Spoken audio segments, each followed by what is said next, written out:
Welcome to Financial Fitness. I'm Jess Tyler, along with the Money Doctor, Dr. Francis Ram. Good morning. Good morning, Jess. How are you? I'm good, and it is another guest this week, which is always a great show. I love to have guests, and especially when somebody has something valuable to say. So I'd like to introduce our guest, Lisa Kent, who's an attorney. Very interesting twist on being an attorney in her particular field. So she's from Esser Kent Family Law Practice in Amherst, Mass. And welcome, Lisa.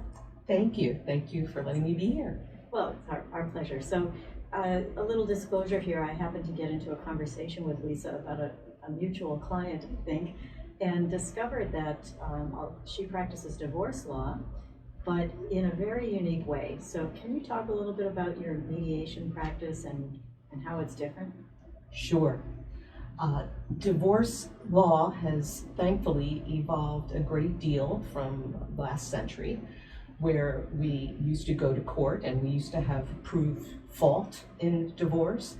And now I think it's safe to say that divorce mediation is the norm. I'd like to think it is. And for those serious cases where there's danger or immediate threat to the family, you do still go to the court. Actually, it's still a court-based practice because to get a divorce is an unmarriage, and marriage is a legal status. So what we're doing in a divorce is to give you a new legal status of unmarried. I and many others in the Valley happily practice divorce differently, and I'm really excited to tell you about that today. We do it in a number of ways. First of all, there's the mediation model. I am a mediator. I have been a mediator since 2005. Mediation is divorce done where each member of the couple, each spouse, comes and they meet with a neutral. The important thing is the mediator is neutral and mediation is voluntary. And that's what makes it so great. Mediation is intended to identify issues, brainstorm ideas, and come up with agreements. That's one model, but it's not a one-size-fits-all model. Right. And so what I am evolving toward is something called collaborative law and collaborative practice. Yes. So I'll tell you a little bit about that. Yes, please. Because that was what interested me when we started this conversation, was that you sort of pull a team of people together. Because we all know that getting divorced, anybody who's ever been through it can tell you, mediator or no mediator, it is a very difficult thing, and it involves the whole family. And it involves more than just jumping backwards over a broomstick, right, and dividing up some assets. Right. So it's a complicated process, and you have found, and many others, in fact, you just came back from a conference I'll ask you about in a little bit, but you have found a way to do this using a team. So please tell us more about that. Yes, okay. I'm very excited about it. Collaborative practice really started maybe 30 years ago by a lawyer named Stu Webb out in, I think he's from Minneapolis. And Stu was going to court. You know, he'd been practicing for many years, family law, and arguing in court, then noticing he was going out to lunch with the same attorneys he was, figuratively beating up, and then just chatting and having a lovely time. And he just said, we have to do this a different way. We can do divorce using a team. And it started out with two attorneys basically promising not to be lawyers or aggressive attorneys, to be more like counselors at law.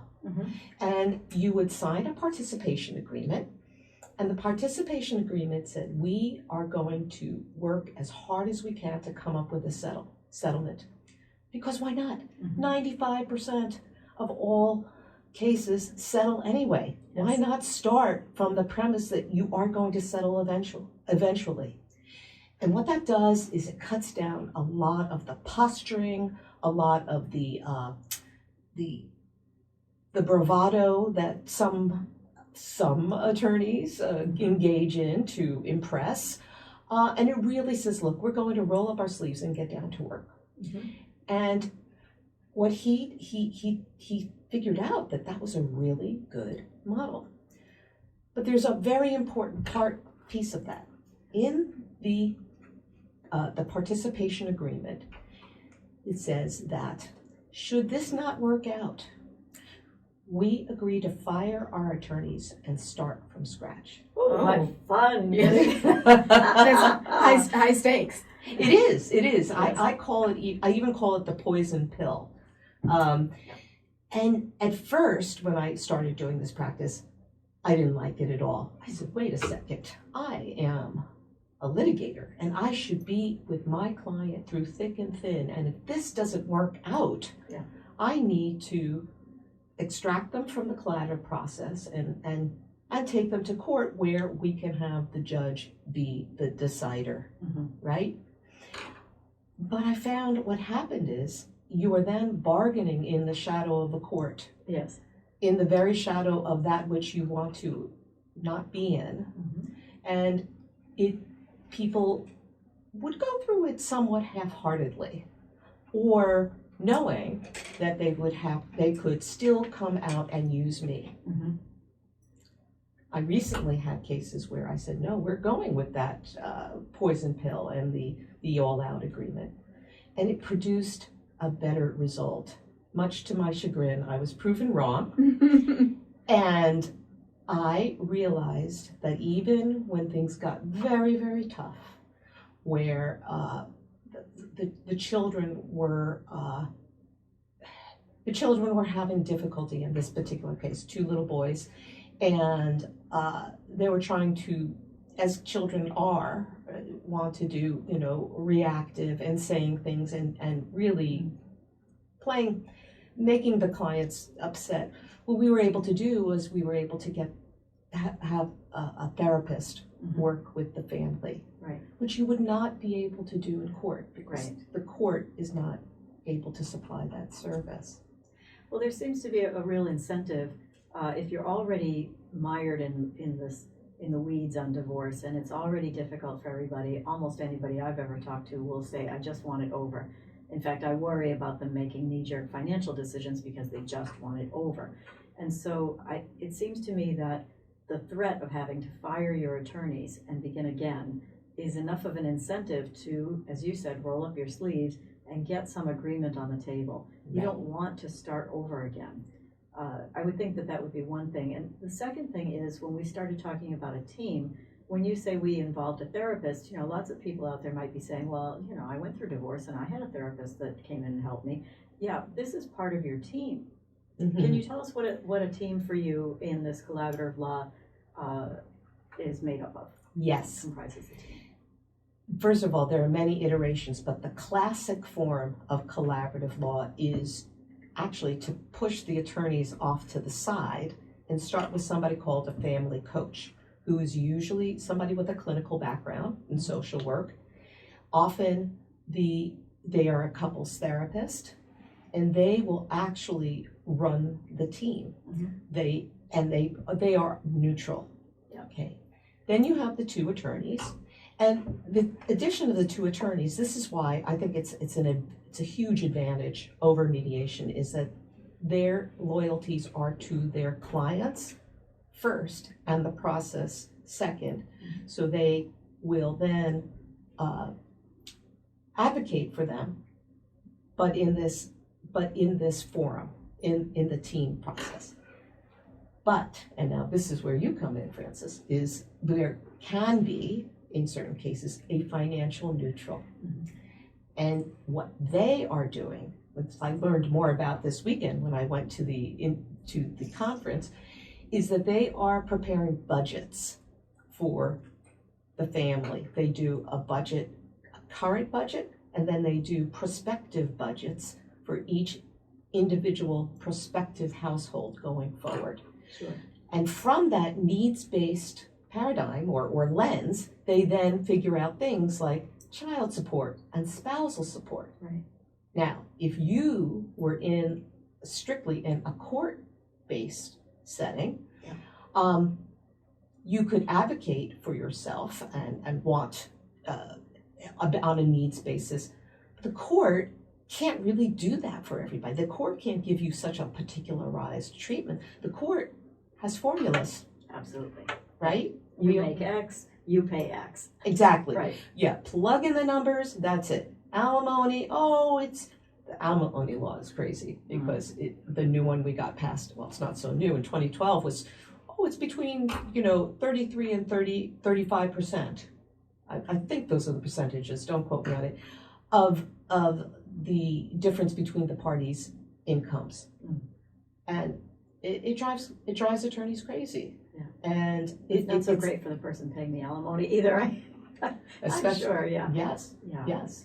The difficulty here is that, and I tell clients this all the time, most people have a 2-income household. And when you divorce, you not only no longer have your 2-income household, you now have 2 households on the same income.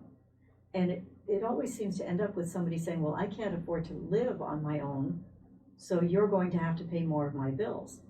Mm-hmm. But that person can't necessarily afford it either, because it's like buying a vacation home and then stocking it with a whole family that needs more supplies, right? Right. The expense of running 2 households and juggling children between them and all of that is so vast. And I think so many people don't really recognize that. They think in terms of, well, we'll sell this house and we'll split the profit from it, the equity, and we'll each get another house. And they're thinking in terms of I pay this much in a mortgage, I can pay that much in a mortgage then. It just isn't going to work that way unless you have a lot of money, which does lead me to ask you a question. It sounds pretty expensive to have 2 attorneys, a therapist, and a financial neutral involved, plus a family coach. Who are your typical clients? Who can afford this? I have to say that most of my clients cannot afford this, and that's why we are flexible in the collaborative field.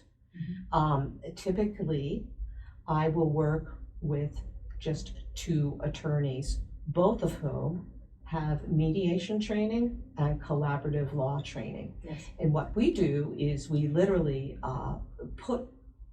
take on the mindset that we are going to collaborate to get this done. We're going to share information. We're going to basically get our clients on the same Zoom. We do a lot of our work by Zoom. And we are going to get into this problem-solving mode together. And then, if we need a financial neutral, we'll call that person in and work asynchronously with the financial neutral. Great. All right, we will have much more. We're going to be right back with part 2 of Financial Fitness with the Money Doctor, Dr. Francis Ram. It's coming up next on WHMP. Welcome back to Financial Fitness. I'm Jess Tyler along with the Money Doctor, Dr. Francis Ram, and I love when we have a guest in. Oh, it's one of my favorite things. Who wants to hear me talk all the time, right? Even in my regular show, Jess jumps in and asks these great questions, and it always brings us in another direction. And speaking of another direction, just before the break, you mentioned that you do a lot of things on Zoom. And we too, right? All of our meetings are virtual now. But it did occur to me that might be a very favorable thing in a divorce, where you don't have to be in the same room. You don't have to have gotten into your car, gone to court. There's a lot of anxiety. You can dial into the meeting by Zoom. You're in your own space, and the people are in 2D. So do you find that it's changed your practice or changed the outcome of, do people agree more easily because they're on Zoom? A great deal, yes. It has changed things for the better. There are certain things that are better and certain things that are I miss about being in person. I'll give you examples of each. Sometimes it has helped, and this hasn't happened to me, it's happened to one of my good colleagues, where things get really emotionally tough. He will ask one party to mute themselves and turn off their video. And that, without that visual distraction, the spouse who feels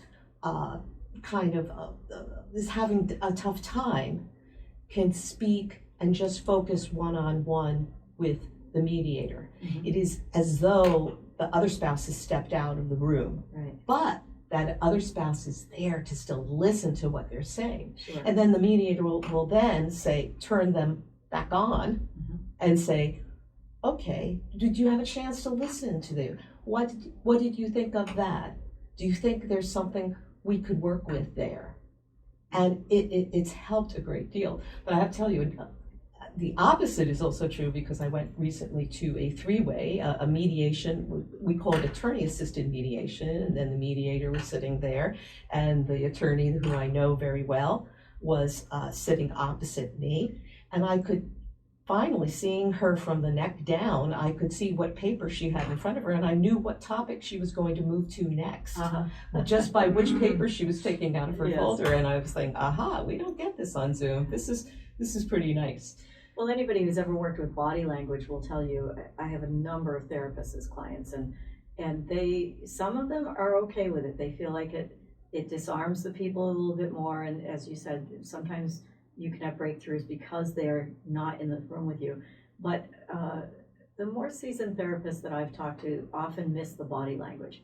They can't see what's going on down here as I'm talking with my hands, or people are shifting in their chairs. They don't always see that, or they don't see them wringing their hands, for instance, and feeling really nervous. And so you only get this little, box from your shoulders up to judge them by. It makes me think about how difficult it is in divorce for families with children. And I know you involve a therapist when necessary for the children. So can you give me an idea of how that goes within collaborative law compared to how it might just go if you have a traditional divorce where you each get attorneys, they're arguing, the kids are caught in the middle, you're going to court, and a judge is making a decision? Yes, well, I think it's my wiser clients will involve a child therapist from the get-go, or at least notify the school adjustment counselor that this is what the family is going through right now. Could you just talk to the teacher, have more eyes on the child? Yes, that's a good idea. That's a great idea. Yeah, because school adjustment counselors are just fabulous in my experience, and they know a lot, and the child is there most of the day. And then using that information, getting a therapist for a child would be very good. It's so difficult now. They all have waiting lists. So I tell my families to try to get on the waiting list as soon as possible. The other nice thing is that there are some therapists in the Valley who have worked with families in divorce and are cross-trained to also work with children. So it may not be that your child has to be in therapy, twice a month for the next year. Right. It could be an as-needed basis. So yes, that's the beauty of collaborative law, that you can patch in a professional like that. Well, I don't think it would matter how well adjusted your kids are. They're used to one life with two parents. And when you start to change that, you're going to have some hiccups. Speaking of changing things, and I do want to get to this conference you went to, but I cannot let the show go by without talking about the court budget. When we have clients who say they're getting divorced, they're filling out that budget form. Oh, yes. Oh, I hate that budget form. Oh, don't get me started. It's so antiquated and it's so inadequate. And it's like, how much, first of all, it's on a weekly basis. Yes. Who thinks about their finances on a weekly No one. basis? Yes. Right? Yes. Secondly, it's all these sort of big block numbers. How much do you spend in groceries? It's all estimates. Yes. So what happens, what I see happen a lot, is that when somebody comes to me, they've got their budget filled out and they're saying, I'm going through a divorce, would you take a look at this? And I look at it and I say, where are the holiday expenses? Where's your excise tax? Where are the surprise things? What about your co-pays, your prescriptions? Where is this stuff on here? Oh, well, it's kept very simple. And so then what happens is that somebody makes a decision about an equitable arrangement, right? There's a comment about a good divorce is where no party is quite happy, right? No, you end up with unhappy. two households that are equally less well off. Yeah, right. So, what happens is lifetime decisions are made on these numbers that are put on this really shabby, in my opinion. So I'll get phone calls about this one, I'm sure. But this really inadequate budget. And so what we do is probably what you're doing as well, is to make a budget by tracking the real life expenses and then bringing that to the table, and so that each party can really see, it isn't that I don't want to pay you alimony, or it isn't that you need this money or don't need this money just because we're mad at each other, right? We're angry with each other. It's really because these are the numbers. Well, I've taken that form and I'm working with an attorney in Worcester who basically put together he put in additions to that form, so it's basically a spreadsheet again, but then he lists all the types of things that a modern household uses. Yes. Your Internet. Disney Plus Right. subscription, gifts when the kids go out to parties and they have to buy gifts, and it's so thoughtful and it's so wonderful. I mean, I use that all the time. The other thing that he's come up with is a monthly budget where you can do that. I mean, it's not as good as yours, but Oh, come on now. Budgets are pretty simple when you do them right. Yeah. Yes. Yeah. Yes. And in fact, this helped a great deal recently because we're in a divorce, and what was going to make the divorce work was to get new housing for the wife, and she was house shopping, and we had the budget down, and she had listed something like $250 a week for food. Yeah. And she says, how am I going to do it? And the other collaborative attorney says, well, you're going to have to spend less on food. And luckily she could figure it out. She said, Yes. yeah, I think I can do it. It's an argument I have a lot about food with people, about groceries. We shop at Whole Foods, we shop at wherever, and it's more expensive and we want these things. It's about choices. You're spending, I had somebody the other day spending $2,400 a month, I think, on food. And I said, this is exorbitant. I know you want to feed your family, but really you can do this on less. And it's just about choices. Do you want to is it more important to you to spend that on food and cut back somewhere else? Or can you change that around and be able to have, a lower food budget? Yeah. So you went to this conference. We had booked this show just before the conference. So can you tell us about this conference that you went to Toronto? Right. So I remember I was talking about Stu Webb.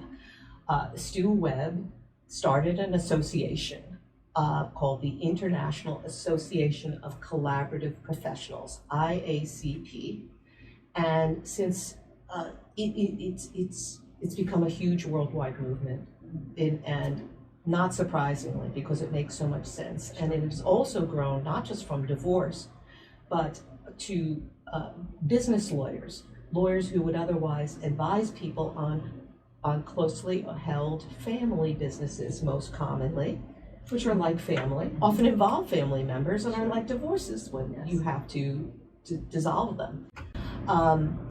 There was about 350 of us together in Toronto, and we had a blast because, as you could imagine, collaborative people are nice people. Yes.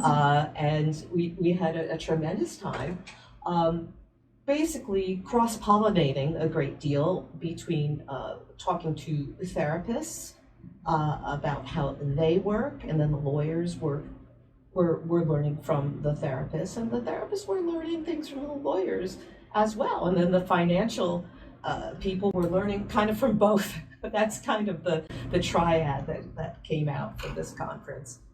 Well, I just want to pipe in for 1 second. Do you ever have, I know it's a collaborative process, so hopefully at that point you're kind of getting along well enough to do that, but does anybody come in and feel like the spouse is being favored? Yes, and that always happens. Okay. And it's always like a shifting balance board between that. And the beauty of collaborative law is you can address that. And attorneys, that was actually a point of training, because you will come in, and one attorney I talked to said, you preps his client by saying, you will hear me being really nice to your spouse. I know you're not feeling very nicely toward your spouse and having this feeling, but I'm going to be talking to her and asking her questions and being very friendly. Just be aware of that so you don't think I'm not favoring you, okay?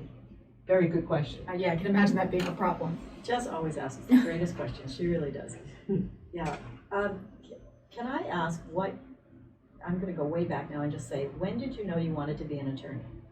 Oh my goodness. I think I was going to say when I maybe 9 or 10 years old. Wow.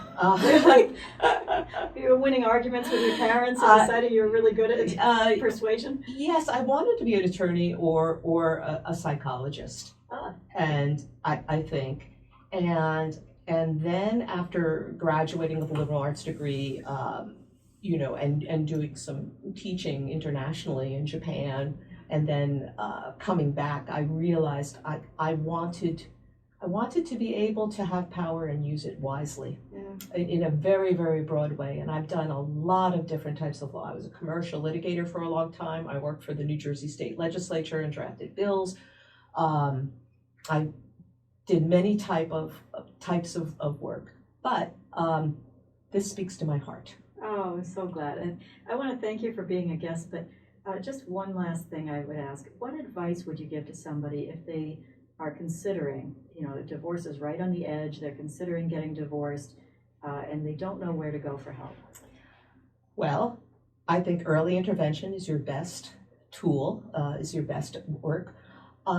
We are rebuilding the Massachusetts Collaborative Law Council, which is our local group, is rebuilding their website, and we hope to put up some informational videos. I am working on some informational videos on my own website, www.esserkent.com. But I will give a short consultation to you, and we can assess what kind of process is right. I can't tell you for sure where you'll end up, but you have to know what to use, what process would suit your family best. Is it a free consultation? A free initial brief consultation, Yes. and then if we want to get more in depth and you want to have more substance, which Sure. you will need, I do paid consultations. Yes, of course.